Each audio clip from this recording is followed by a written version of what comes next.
July August আন্দোলনে হত্যাকাণ্ডের দ্রুত বিচার এবং সরকারি স্বীকৃতির দাবিতে রাজধানীর শাহবাগ মোড় অবরোধ করে আন্দোলন করছেন নিহত এবং আহতদের স্বজনরা। এ বিষয়ে আরও খবর জানাতে সহকর্মী মাসুদা লাবনী শাহবাগ থেকে আমাদের সঙ্গে সরাসরি যুক্ত হচ্ছেন।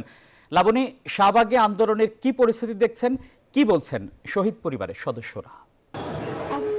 এই সকাল ঠিক 11:15 থেকে শাহবাগ যে মোড়, এই মোড়টি অবরোধ করে রেখেছেন জুলাই আগস্টে যারা শহীদ হয়েছিলেন সেই শহীদ পরিবারের সদস্য এবং স্বজন যারা আছেন তারা। এবং তারা যে দাবিটিতে এই মোড় অবরোধ করে রেখেছেন সেটি হলো যে যারা শহীদ হয়েছেন তাদের হত্যাকারীদের বিচার নিশ্চিত করার জন্য তারা দাবি করছেন। এবং তারা বলছেন যে এই দাবিটি পূরণ না হওয়া পর্যন্ত এবং অন্তর্বর্তী সরকারের পক্ষ থেকে কোনো স্পষ্ট বার্তা না আসা পর্যন্ত তারা এই শাহবাগ মোড় ছাড়বেন না। এবং 11:15 থেকে এই শাহবাগ দিয়ে যেসব যানবাহন চলাচল করত সেই যানবাহন চলাচল বন্ধ রয়েছে। এবং যদিও ভোগান্তি হচ্ছে, কিন্তু কিছু কিছু ক্ষেত্রে কিন্তু আবার সাধারণ মানুষজন বলছেন যে এই ভোগান্তি হলেও এই যে যারা শহীদ হয়েছেন তাদের যেন হত্যার বিচার হয়।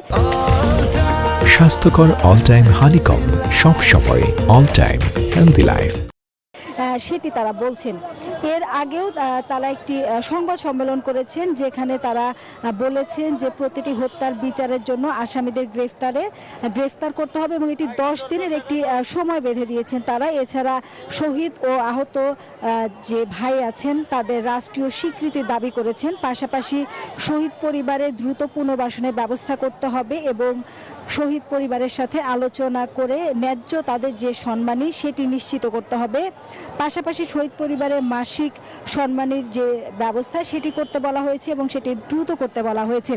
এখানে অনেকেই আছেন তাদের পরিবারের যে সদস্য নিহত হয়েছেন সেই ছবিগুলো নিয়ে কিন্তু তারা এখানে দাঁড়িয়ে আছেন।